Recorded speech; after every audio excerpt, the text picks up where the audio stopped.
again. Let me just read it.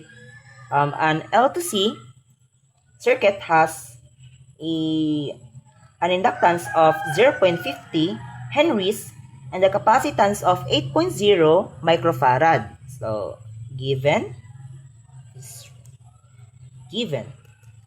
L is 0.50 henries and the capacitance of equal to 8.0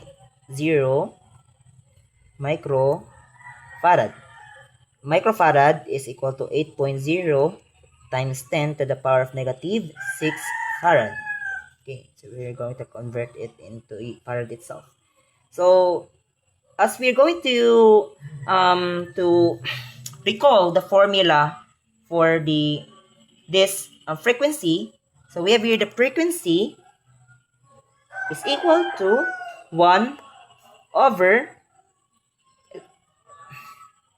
the square root of LC. Now, let's substitute 1 over square root of 0.50 Henry and 8.0 times 10 to the power of negative 6 farad. Okay, so let's calculate it first because we cannot, we can use mano-mano or, a step-by-step way of dividing, but we're making it fast.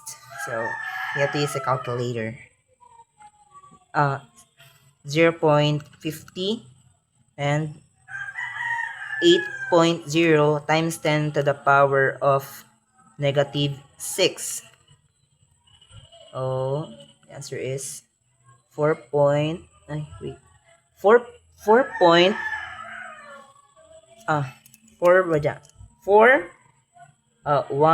is equal to this 1 over the square root of 4.0 times 10 to the power of negative 6. What's this?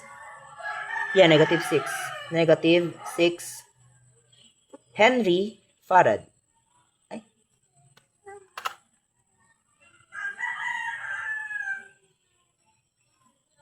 Oh, we can just the unit varies. So now we can solve this. The square root of 4.0 times 10 to the power of negative 6 is square root of 4.0 times 10 to the power of negative 6 is 2.0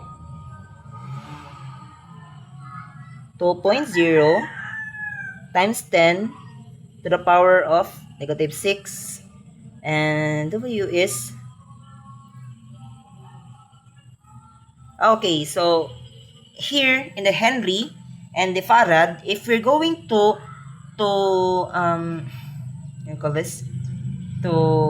have here to times it or to multiply it, we have here the HF, and this HF we will convert this into rad over the second, and this is just the same.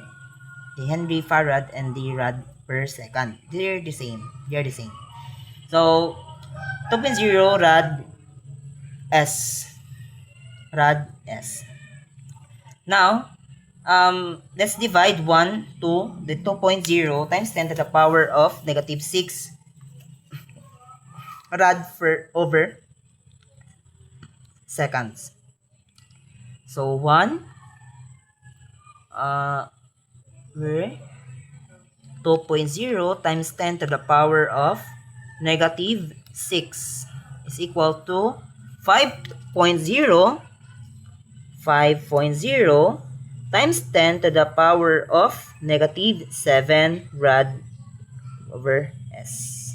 Okay, so this is the final answer for this problem. So this is the last problem because this is the last topic. So this is the final answer Thank you so much.